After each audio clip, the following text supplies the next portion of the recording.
Mais je vous propose de rester dans la partie méridionale et de parler maintenant d'une appellation emblématique dans le sud, qui est l'appellation Châteauneuf-du-Pape. J'ai démarré cette présentation en parlant beaucoup du château de Nalisse, qui est notre propriété. Nous abordons ici un vin historique de la maison Guigal, qui est le Châteauneuf-du-Pape Guigal. C'est un vin que nous produisons depuis le millésime 1942. Alors pour ceux d'entre vous qui sont attentifs, vous vous dites peut-être il y a un problème, puisque la maison Guigal a été créée le 1er janvier 1946, et Philippe Guigal est en train de nous dire qu'il fait du Châteauneuf-du-Pape depuis le millésime 1942. Eh bien c'est tout simplement lié au fait que nous sommes connus aujourd'hui pour élever les vins pendant plusieurs années, mais mon grand-père a créé la maison comme ça. Donc il a commencé à acheter ses premiers vins en 1942 et il a ouvert son entreprise 4 ans plus tard pour déjà, dès le départ, proposer à sa clientèle des vins qui avaient vieilli 3-4 ans. Alors Châteauneuf-du-Pape est une appellation historique merveilleuse pendant laquelle je pourrais parler, enfin sur laquelle je pourrais parler pendant des heures, pour une raison très simple. Aujourd'hui, la France et beaucoup de pays européens se reposent sur la notion d'AOC, c'est-à-dire d'appellation d'origine contrôlée. Eh bien, le fondateur, le créateur des appellations d'origine contrôlée était de Châteauneuf-du-Pape. C'était un viticulteur de Châteauneuf-du-Pape qui s'appelait le baron Leroy de Boismarié. Et donc le baron Leroy a eu cette idée brillante de dire il faut absolument garantir l'origine des raisins parce que à travers l'origine de raisins, il y a une notion qui est très importante pour les Français, c'est la notion de terroir, bien sûr. Donc c'est une appellation qui a été la première appellation d'origine contrôlée française, classée en 1936. Donc 1936, 1942, vous voyez qu'on a démarré, je dirais, la production de Châteauneuf au sein de la maison Guigal assez rapidement. Alors l'appellation fait un petit peu plus de 3000 hectares, 3134 hectares, voilà. Et nous avons la caractéristique chez Guigal d'essayer de se servir sur un petit peu tous les secteurs de l'appellation. Nalisse, c'est très spécifique de certains terroirs. Eh bien Guigal, au contraire, on va essayer d'avoir quelque chose de très représentatif des différents terroirs de Châteauneuf-du-Pape. C'est une appellation qui est très connue à travers le monde, puisqu'il y a également un autre fait marquant.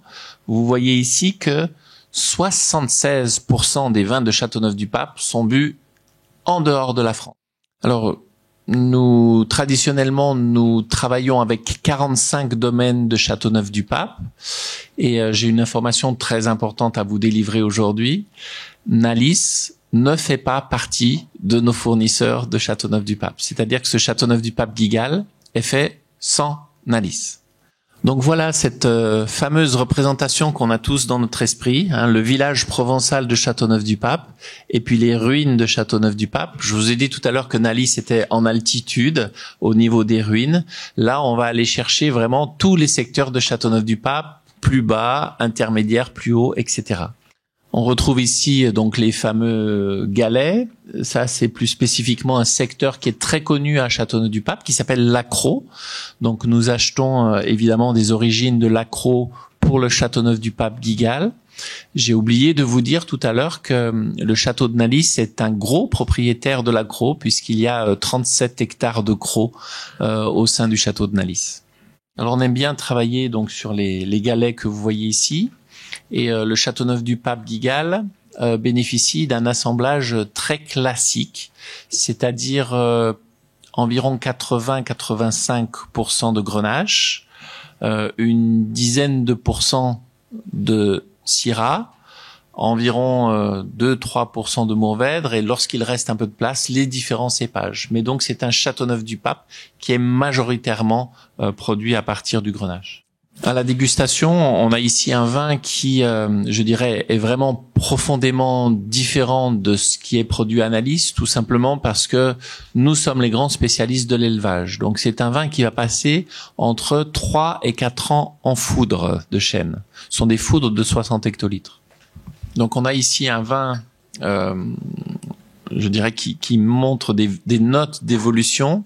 Et ça, c'est quelque chose d'important pour nous parce que très souvent, nous proposons des vins, nous montrons des vins, des côtes rôties, des ermitages, où on explique à nos clients, faudrait attendre avant de les boire, faudrait attendre 5 ans, 10 ans, 15 ans, etc. Et ce que j'aime avec ce Châteauneuf-du-Pape, c'est qu'il a déjà des notes d'évolution. Donc c'est très important et c'est très intéressant pour moi d'avoir un vin dans ma gamme où je peux dire aux gens, oui, bien sûr, vous pouvez attendre ce Châteauneuf-du-Pape, mais il a déjà vieilli 3-4 ans, donc il a déjà des arômes tertiaires, il a déjà des notes d'évolution qui sont très intéressantes. Voilà, pour pouvoir garder un tout petit peu de temps à la fin pour les questions, je vais passer maintenant au dernier vin, et donc nous allons parler de l'appellation Côte Rôtie, qui est une appellation, je ne vous cache pas, où je suis assez relaxé pour en parler, parce que je dois faire preuve de concentration quand je parle de Châteauneuf, quand je parle de Côtes-du-Rhône rosé, etc. Quand il s'agit de Côte Rôtie, j'ai plus besoin d'être très concentré. Le Côte Rôtie, je l'ai dans mes veines depuis que je suis né, donc c'est une appellation pour laquelle je parle de façon très spontanée. Donc, comme je vous le disais au début de cette présentation, Côte Rôtie est l'appellation la plus septentrionale de la vallée du Rhône. On la retrouve ici. Elle a été classée en 1940, donc assez tôt, et elle reste une toute petite appellation puisqu'il y a seulement 333 hectares de Côte Rôtie. C'est facile de se rappeler de la superficie de Côte Rôtie. J'ai également parlé brièvement des sols au début en expliquant que la vallée du Rhône avait beaucoup de granit. Il y en a à Condrieu, il y en a à Saint-Joseph, il y en a à Ermitage, etc. Eh bien, Côte Rôtie, c'est une exception puisque Côte Rôtie, ce sont pas vraiment des granites, ce sont des schistes. Et on va trouver au sein de cette appellation deux secteurs bien différenciés. Un secteur sud que l'on nomme Côte Blonde et un secteur nord que l'on nomme Côte Brune. Donc, si vous êtes intéressé par l'appellation Côte Rôtie et que vous ouvrez un livre qui parle de l'appellation Côte Rôtie, vous allez forcément lire La Belle Légende, qui vous expliquera qu'au XVIe siècle, le marquis de Maugiron, qui était propriétaire du château d'Ampuis, aurait eu 2 filles.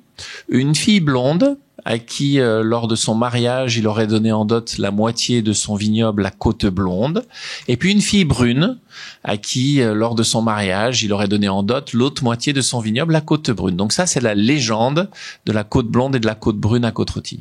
Donc ça, c'est ce que, ça, c'est ce que 99% de nos visiteurs vont retenir lorsqu'ils viennent à Côte Rôtie, c'est-à-dire la légende avec les 2 filles, la blonde et la brune. Bon, si je suis venu au Japon aujourd'hui, c'est peut-être pour vous parler des 1% restants, c'est-à-dire pour rentrer un petit peu dans le terroir, le sol, qu'est-ce que la côte blonde, qu'est-ce que la côte brune. Donc le sud de l'appellation, la côte blonde, est constituée de schiste, comme je vous l'ai dit, mais en surface, on va trouver de la silice et du calcaire. Et la syrah qui pousse sur calcaire est toujours une syrah qui est très fine, très élégante, très délicate. À l'inverse, sur la côte brune, on retrouve des schistes en sous-sol, mais en surface, il y a des argiles et il y a la présence d'oxyde de fer et de manganèse. L'oxyde de fer et le manganèse sont 2 éléments importants qui vont toujours amener plus de polyphénol au vin. Polyphénol au sens anthocyane, c'est-à-dire couleur, mais également au sens tanin. Donc vous avez des vins issus de la côte brune qui sont toujours plus puissants, plus tanniques, plus charpentés que ceux de la côte blonde.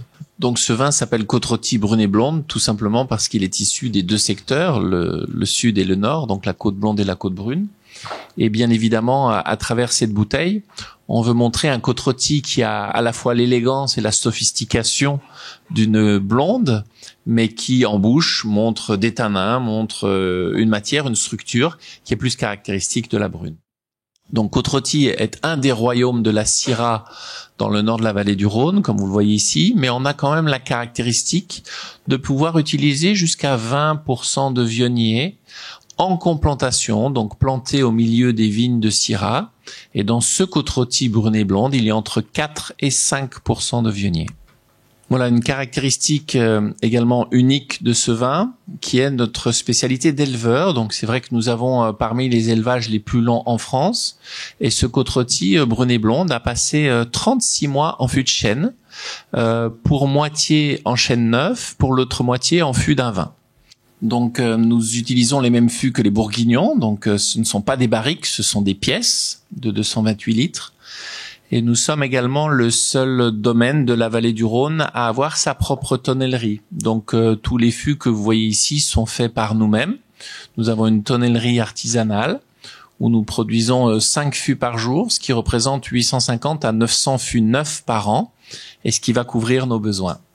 Voilà donc un côte-rôti Brunet Blonde, une bouteille excessivement classique, une bouteille qui représente, je dirais, très bien notre maison, et également la particularité donc du millésime.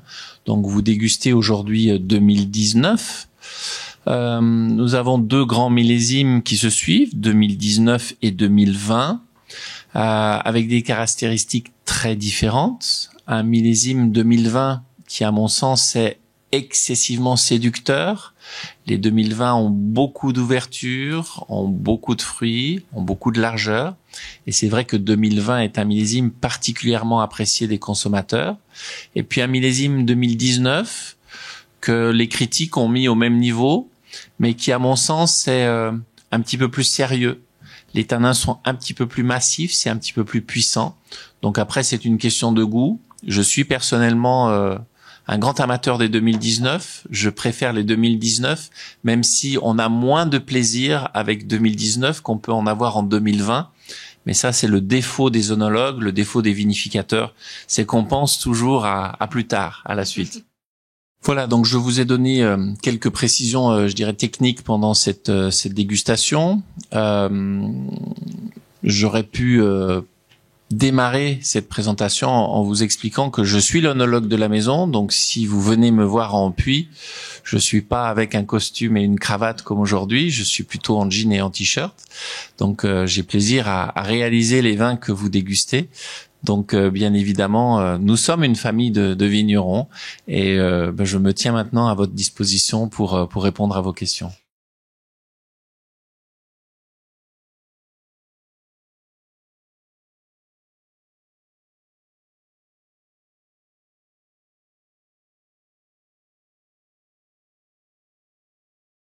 Alors c'est une bonne question, et j'y répondrai d'une façon un petit peu originale. Il y a une mode un peu mondiale sur le Viognier et la Syrah. Donc mes confrères australiens font du Shiraz Viognier Blend, et c'est vrai que c'est quelque chose qui est assez à la mode de mettre un petit peu de Viognier dans la Syrah. Et j'ai donc mes confrères australiens qui me posent des questions très intéressantes de l'ordre de votre question, en me disant mais finalement est-ce qu'il vaut mieux presser les Viogniers et mettre que le mou et puis la peau ensuite, ou mettre que la peau, ou... Et là je fais une réponse très française: je ne sais pas. Je ne sais pas, parce que en fait, il y a plus de 2000 ans qu'on ramasse les Viogniers en même temps que les Syrahs, et nous n'avons pas d'expérience de vinification de vin blanc à côte-rôtie. Parce que le jour où nous ramassons les Viogniers séparément et nous faisons du blanc à côte-rôtie, on fait un vin blanc de côte-rôtie. Et le vin blanc de côte-rôtie n'existe pas. Il n'a pas d'existence légale au terme de l'AOC. Donc, pour répondre à votre question, tous les raisins de Viognier sont totalement assemblés à la Syrah, et nous n'avons jamais l'occasion, on va dire, de déguster des vins blancs de côte-rôtie qui seraient autres que les cépages blancs assemblés avec la Syrah. C'est bon? Pour compléter la réponse, on me demande souvent, mais quel est l'impact du Viognier? Qu'est-ce que ça fait, le fait de mettre du Viognier dans la Syrah? Alors, on peut imaginer, tout le monde peut imaginer très facilement, quand on goûte un Condrieu, qu'il y a un impact aromatique. Mais tous les professionnels du vin, les gens de côte-rôtie, mais aussi les Australiens qui travaillent avec les assemblages Viognier-Syrah, se mettent d'accord pour dire que le plus gros impact, il n'est pas aromatique, il est textural. C'est-à-dire que dès qu'on met du Viognier dans la Syrah, on a une texture qui est très différente. La Syrah est un peu plus polymérisée, la Syrah devient un petit peu plus ronde, un petit peu plus souple. Donc c'est un complément, je dirais, à votre question. L'impact du vionnier dans la Syrah, c'est peut-être un impact aromatique, mais c'est surtout un impact textural dans la dégustation.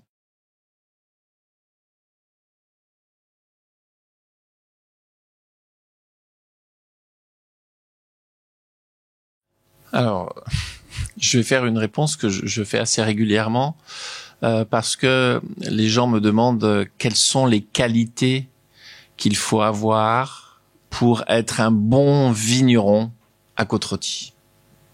Je te laisse traduire, puis je vais te donner les qualités. Et j'ai l'habitude de dire que il y a 3 qualités essentielles pour pouvoir travailler dans les coteaux escarpés de Côte-Rôtie. La première, c'est du courage. La deuxième, c'est du courage. La troisième, c'est du courage. C'est très difficile.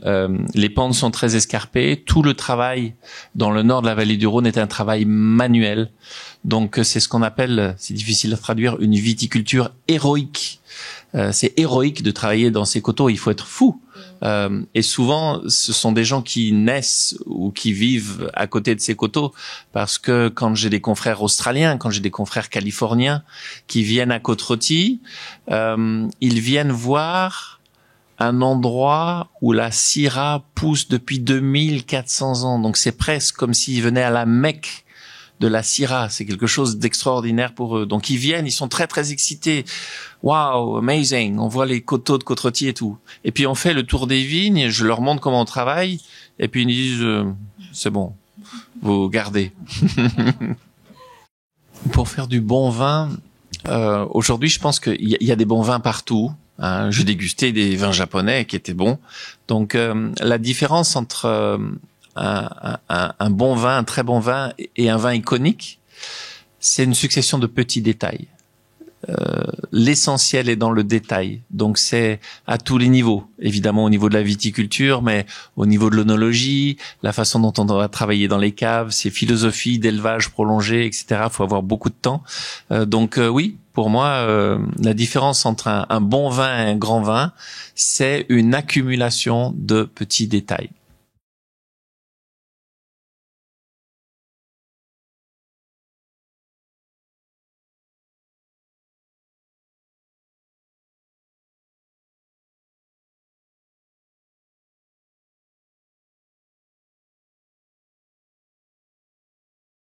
Du sud, oui, oui. J'aimerais utiliser des Syrahs du Nord, mais le prix pour faire pousser les Syrahs sur les coteaux est tellement élevé que le Côte-du-Rhône ne pourrait pas coûter ce prix-là. Donc c'est vrai que 100% des Syrahs qui viennent dans notre Côte-du-Rhône viennent du sud. Oui, uniquement la partie méridionale, tout à fait.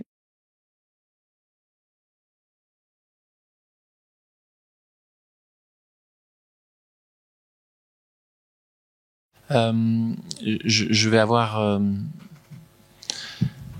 on a 2 hémisphères dans le cerveau. J'ai un hémisphère qui va répondre pour la partie nord et puis un hémisphère qui va répondre pour la partie sud. Si on commence par ma région de prédilection, le nord de la vallée du Rhône, je vais faire une réponse qui n'est pas très académique. Le réchauffement climatique n'est pas du tout un problème dans le nord de la vallée du Rhône, au contraire. Pour illustrer ce que je viens de dire et qui est un peu surprenant, je vais simplement prendre 2 exemples. Je vais vous parler de 2 millésimes.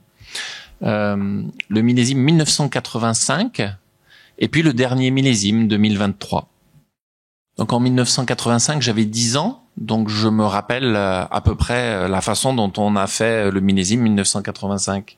Donc en 1985, on a vendangé les raisins début octobre, c'est-à-dire une période assez intéressante après l'équinoxe.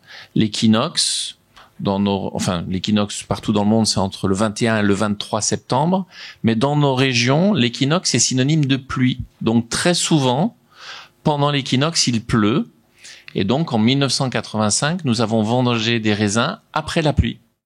Voilà, il a fallu attendre début octobre pour que les raisins mûrissent et pour que les tanins soient mûrs, mais c'était finalement au mois d'octobre, après les pluies. Donc on a ramassé de beaux raisins, 11,5 potentiels, et puis on a chaptalisé 1,5 degré, Donc vous avez des côtes rôties 1985 à 13 degrés sur l'étiquette. Et ce sont des grands vins qui ont été notés 100 sur 100 par cœur, Moulines, Turc, London 85. 2023, le dernier millésime, nous avons démarré les vendanges à côte rôtie autour du 15 septembre, c'est-à-dire avant l'équinoxe, et nous avons ramassé des raisins en 2023 entre 13 et 13,5 degrés alcooliques potentiels. Donc demandez à un œnologue s'il préfère vinifier 1985 ou 2023, et tous les œnologues vont vous dire 2023 on a un équilibre naturel qui est meilleur, on n'a pas besoin de chaptaliser, les raisins sont mûrs. Donc j'aurais tendance à dire que 2023 c'est un millésime typique du réchauffement climatique, mais qui va dans un sens plus favorable pour le nord de la vallée du Rhône. Donc c'est pas très académique, c'est pas très politiquement correct, mais ça c'est la situation dans le nord de la vallée du Rhône qui n'est pas problématique du tout. Maintenant, je vais vous faire la réponse de l'autre partie du cerveau, la partie méridionale, et là je vais vous dire tout de suite que le réchauffement climatique c'est un gros problème. C'est un peu technique, mais on a une certaine déconnexion aujourd'hui entre la maturité physiologique, c'est-à-dire le degré alcoolique potentiel, les sucres, et puis la maturité phénologique, c'est-à-dire la maturité des tanins. Il y a 40 ans, on ramassait des raisins à 14 degrés à Châteauneuf-du-Pape et on avait des tanins mûrs. Donc on avait une très bonne corrélation entre la maturité physiologique et phénologique. C'était il y a 40 ans. Aujourd'hui, pour avoir des tanins mûrs, on est obligé d'attendre 15, 15,5, 16, 16,5, 17 degrés d'alcool. C'est complètement fou. Alors malgré tout, je suis pas pessimiste. Je garde le sourire. Parce qu'on a peut-être la solution au réchauffement climatique à Châteauneuf-du-Pape dans la diapositive qu'on a vue, c'est-à-dire la création de l'appellation Châteauneuf-du-Pape en 1936. Peut-être que la réponse est là.